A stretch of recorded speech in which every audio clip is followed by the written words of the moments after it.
diferente de hoje em dia. Ele não levanta a igreja e deixa a igreja abandonada com as suas necessidades e falta de conhecimento. Se a gente for ler as epístolas de Paulo a Efésios, a Coríntios, sempre vai ter Paulo ensinando e exortando as igrejas. Então ele se preocupava com a necessidade da igreja. Ele se preocupava como estava a vida da igreja. Oh, glória a Deus. Em Tessalônica não era diferente. Paulo vai lá, planta a igreja. Mas lendo o capítulo 2, a gente vê que Paulo tem vontade de voltar a Tessalônica, mas não pode. E ele, preocupado como estavam as pessoas ali em Tessalônica, ele disse: eu não posso. Timóteo, me deixa só aqui em Atenas e vai ver como está eles. Eu preciso saber se o inimigo das vossas almas não fizer com que eles se desfalecessem na fé e que nosso trabalho foi em vão. Eu preciso saber como é que está a vida deles, como é que ele está, para tirar a preocupação de mim. Paulo estava na sua viagem missionária, fazendo missão, evangelizando, pregando a palavra do Senhor, mas ele não tirava da sua mente as outras igrejas que eles tinham plantado. E ele, preocupado, ele via Timóteo.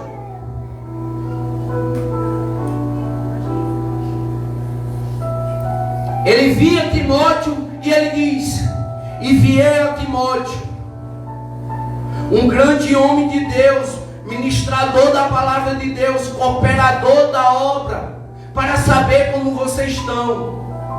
E Timóteo vindo, ele me trouxe boas novas, que vocês continuam lembrando de nós.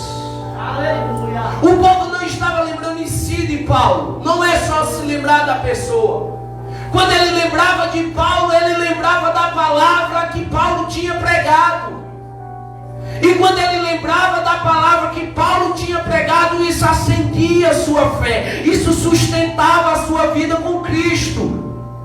E Paulo vai dizer: agora nós vivemos em paz, pois a gente sabe que vocês estão firmes em Cristo. Aleluia. Porque eu estou fazendo isso, essa introdução para entrar na palavra, porque eu não sei se os irmãos pensam a mesma linhagem de pensamento que eu estou pensando, mas que a igreja está começando a sentir os princípios das dores. Está. Aleluia, glória a Deus. Por que eu digo isso? Hoje se levanta falsos líderes, igual escreveu Pedro em sua epístola, dizendo que os falsos líderes se levantarão com a mente cauterizada e pregando que não é para mais casar. Pedro usa isso para que os judeus entendam.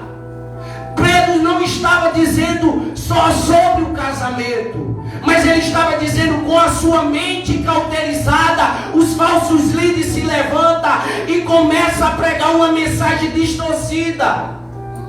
Aleluia. E o maior plano que Deus tem em nossa vida, que Ele deixou para o homem, é o casamento. Mas hoje não é para casar. E se é para casar, é homem com homem, mulher com mulher. Então os falsos líderes estão levantando isso. E não é só sobre casamento. Levantam e abrem igrejas exclusivas. O que eu preciso para fazer parte da sua igreja? Nada. Vem, senta aí, levanta a mão, adora. Mas eu sou homossexual. Relaxa, Cristo te ama. E é verdade, Ele ama. Mas Ele não quer você no ato do sexualismo. Ele não quer você metido nas impurezas do mundo. Porque esses falsos líderes é É os lobos disfarçados de ovelha. Diferente de Paulo, eles não se preocupam com a vida das pessoas, com a fé das pessoas, mas sim com as finanças das pessoas.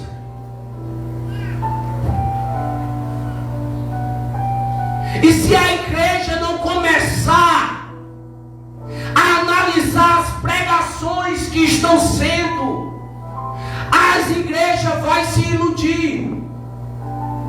Por quê? Se a gente for olhar para o tempo de Ezequiel, Jeremias, o Senhor vai dizer: se o profeta se levantar, entregar uma profecia, guardem, analisem, se não se cumprir, ele é falso. Mas hoje, no meio da igreja, o pregador mais cheio do Espírito Santo é o que entrega a profecia para 10, 20. E o conteúdo da palavra esquecida. Aleluia. Glória a Deus. E muitos estão desfalecendo na fé. Por quê? Porque não vem para a igreja com um pensamento em Cristo. Por isso que na igreja tem crescido muitos irmãos que pensam: Jesus está demorando tanto. Muitos lá fora olham e dizem: é do tempo do meu avô. E Pedro diz: muitos dizem que o Senhor tarda, mas um dia para o Senhor é como 1000 anos, e 1000 anos para o Senhor é como um dia. Mas ele não tarda, ele apenas é paciente, para que muito de vós não se perca. Aleluia. Glória a Deus. Aleluia. Talvez o Senhor não voltou ainda, porque ele tem plano de salvar o teu filho. Glória a Deus. Talvez o Senhor não voltou ainda, porque ele tem plano de salvar o teu marido. E as pessoas não entendem isso. Mas a paciência do Senhor não é eternamente. Ele vai ter que cumprir a sua promessa. Ele vai ter que vir buscar a sua igreja. Ele vai ter que raiar nas nuvens. Glória a Deus. Glória a Deus. E Paulo, ele preocupado com as coisas que estavam acontecendo em Tessalônica.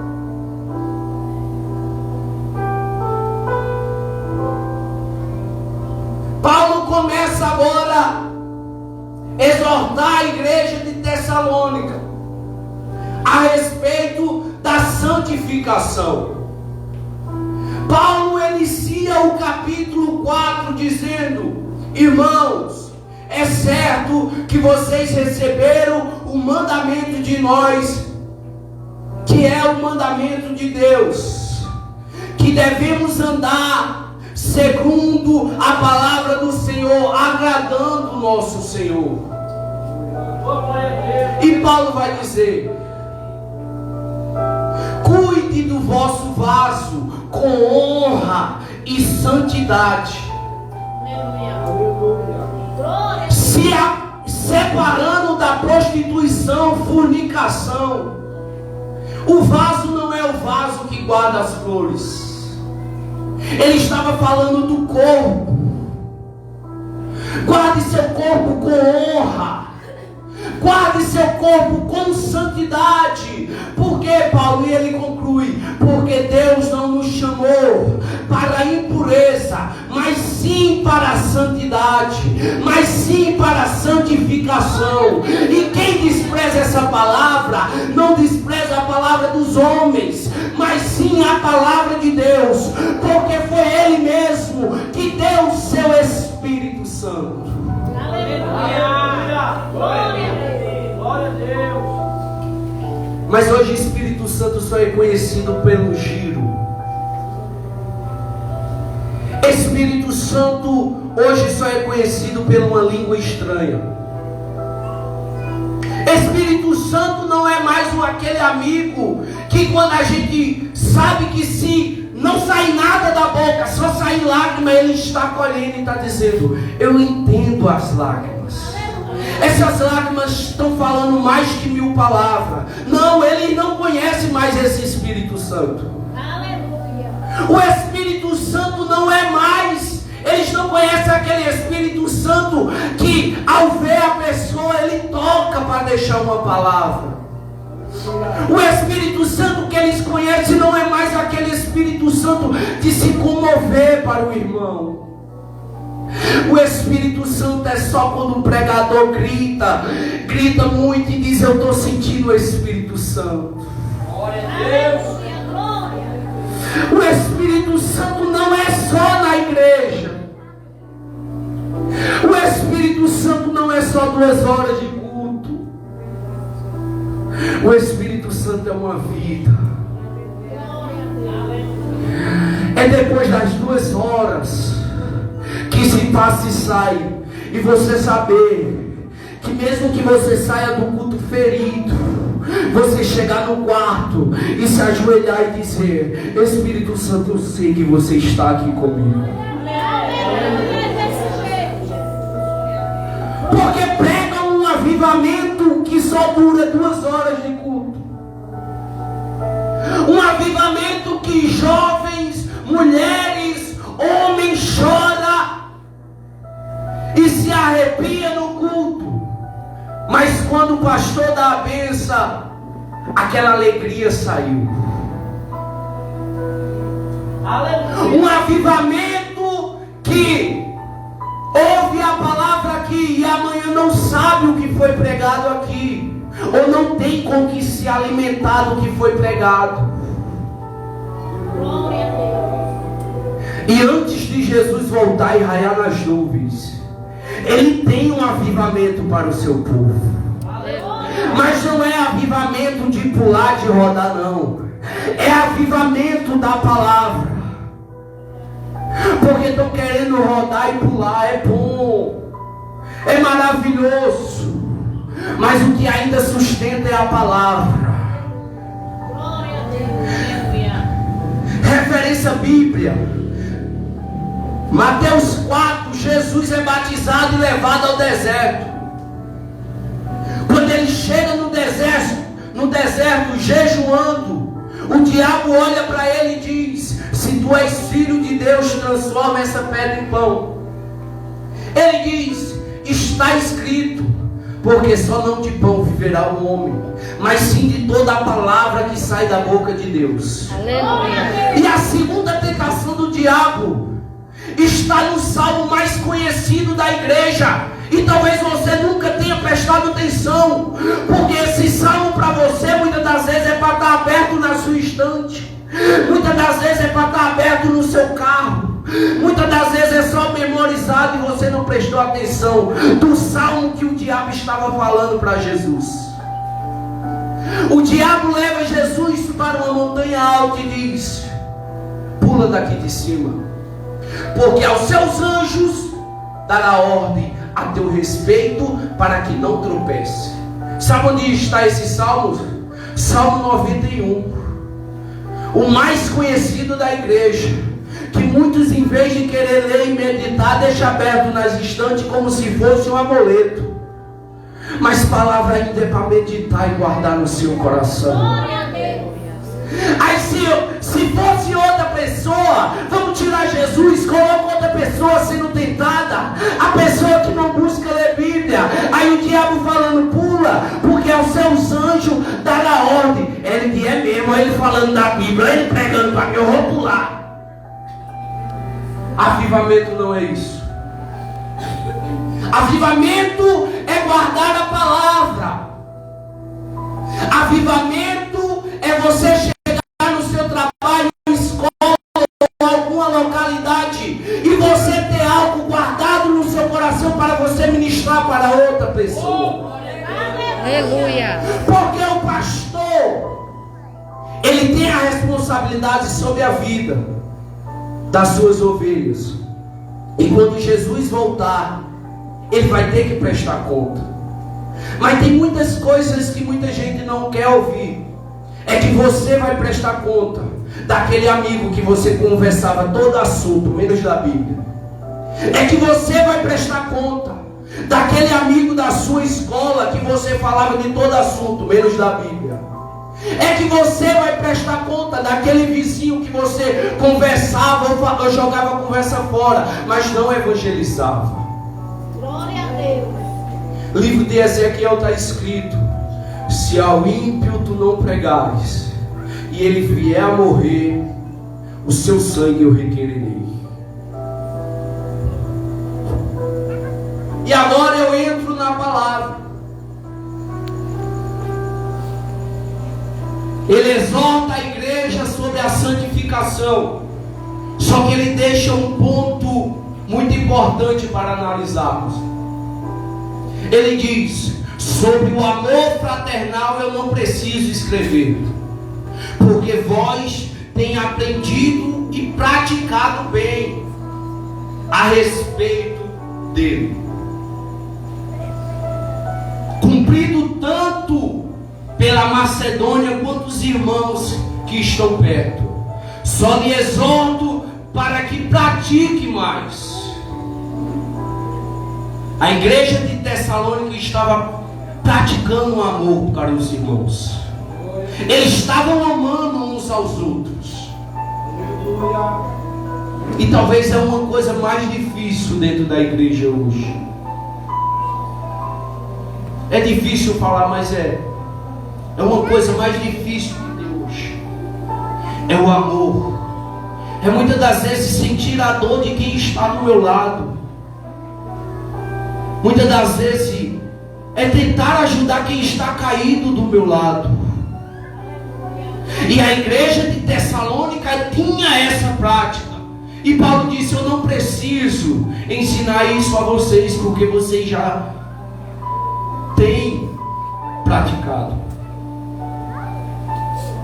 Só que começa a surgir no meio da cidade de Tessalônica os pensamentos pagãos, porque tinha pessoas convertidas, mas também tinha aquelas pessoas que não se converteram. E começa a surgir uma coisa agora que Paulo fica sabendo, porque Timóteo levou isso para Paulo, que os tessalonicenses eles estavam ficando tristes, porque o que corria na cidade era que os que morreram não poderiam ressuscitar mais, ou se ressuscitasse, não teria o privilégio que aqueles que estivessem vivos na vida de Jesus tivessem. Eles estavam pensando na linha de pensamento que se eu estiver vivo, mas meu parente que morreu em Cristo, e Jesus voltar, eu vou subir, mas talvez ele não vai desfrutar das mesmas coisas que eu, porque ele estava morto na hora que Jesus voltou. Este era os pensamentos deles, e isso estava deixando eles tristes, estava deixando eles amargurados, porque o luto dele era excessivo. Tinha muitos lutos que duravam meses, anos. Quando o parente morria, ele se vestia, rasgava suas vestes, contratava pessoas para tocar flauta, e muitas pessoas iam gritando na frente. Eles contratavam para que ali na cidade eles soubessem que aquela família estava de luto. E muitos estavam ficando tristes com isso, pensando: meu parente morreu e de nada serviu.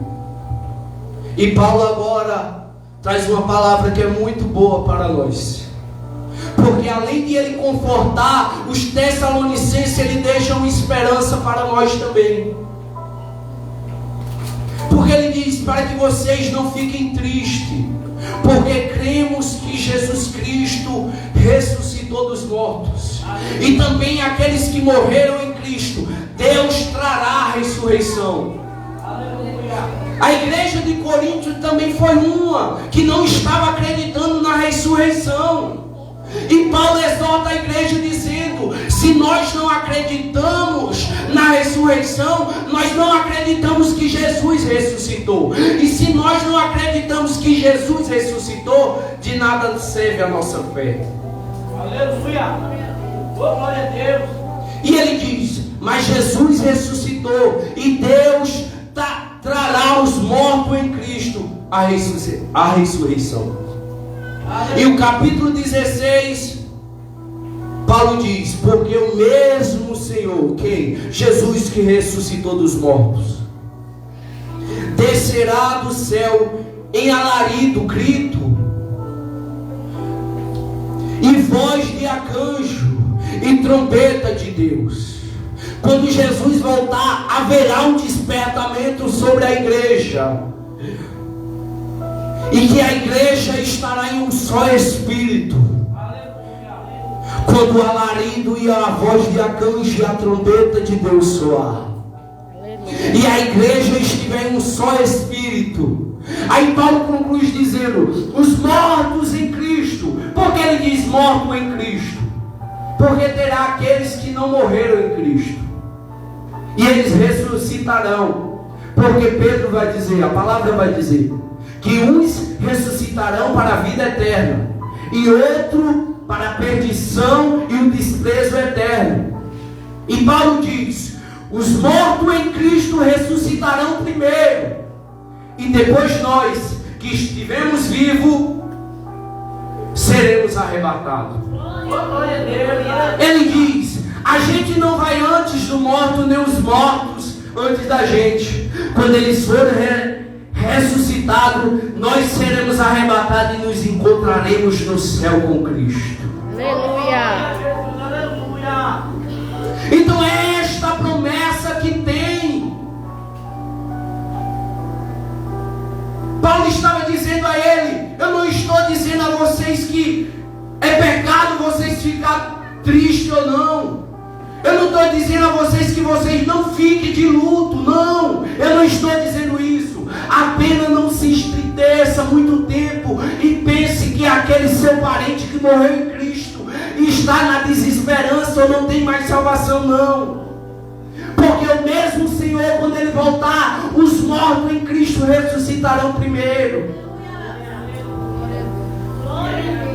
E isto serve para nós, porque muitas das vezes a gente sente saudade de alguém.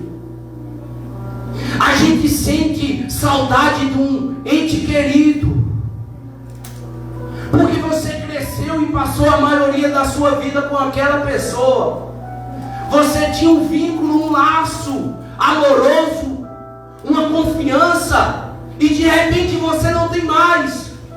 Então você vai sentir a dor da saudade, você vai sentir a dor da perda. Mas quando você sabe que Ele morreu em Cristo, dentro de você há uma esperança dizendo: eu sei que nada está perdido. Aleluia. Eu sei que nem tudo se perdeu quando eu sepultei Ele. Eu sei que quando o meu Senhor voltar, Ele ressuscitará. Aleluia. E essa é a promessa do nosso Senhor para nós. Aleluia, Jesus.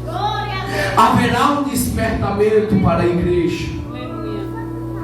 Porque se a gente for analisar a parábola das 10 virgens, todas dormiram, mas à meia-noite houve um clamor para despertar. Então haverá um despertamento para a igreja de Cristo. E a igreja de Cristo deverá estar em um só espírito, em um só propósito. E eu concluo dizendo: não queira ir para o céu só pelas ruas de ouro. Não queira ir para o céu porque o inferno é ruim. Porque tem gente que sabe falar mais da ruindade do inferno do que da bondade do céu. E isso mostra que você só quer ir para o céu porque o inferno é ruim. Aleluia. Não queira ir para o céu só porque as lágrimas lá serão secadas. Não queira ir para o céu porque lá vai ter o rio da vida. Queira ir para o céu porque lá não precisará de sol, porque a glória do nosso Jesus vai brilhar e nos guiar lá. Queira ir para o céu porque a gente vai viver eternamente com Ele. Creia ir para o céu porque Ele vai nos servir na grande ceia. Creia ir para o céu não é pelas ruas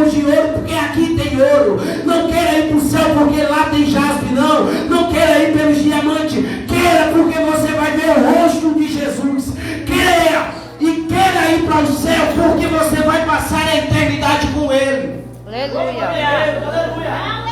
Porque de que haveria a gente ter uma rua de ouro, a gente ter um muro de jaspe e não ter Jesus? É verdade. Do que haveria não chorar mais e não ter Jesus?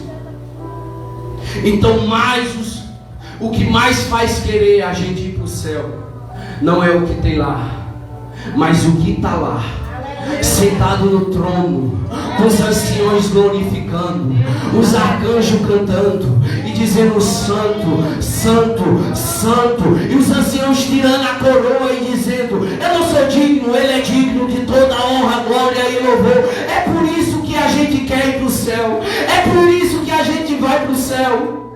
Aleluia. Então, mesmo que Deus guarde alguns aqui, mesmo que Deus, se Cristo voltar porventura e algum de nós estivermos vivos e outro estiver guardado, creia e guarda no seu coração que você vai dizer: eu verei aquele obreiro que sentou comigo do meu lado. Eu verei aquela irmã que me ajudava no círculo de oração. Eu verei aquela irmã que sempre fazia campanha para me ajudar. Porque Paulo vai dizer a Coríntios que há um mistério, que muitos de nós não provaremos a morte. Mas se alguém morrer ou for guardado por Cristo e tiver uma vida santa com Cristo, creia que não está perdido, porque naquele dia em que Jesus voltar, os mortos serão ressuscitados, e juntamente com nós nos ares encontraremos com nosso Senhor Jesus. Só que eu tenho uma notícia para você que não é crente nessa noite.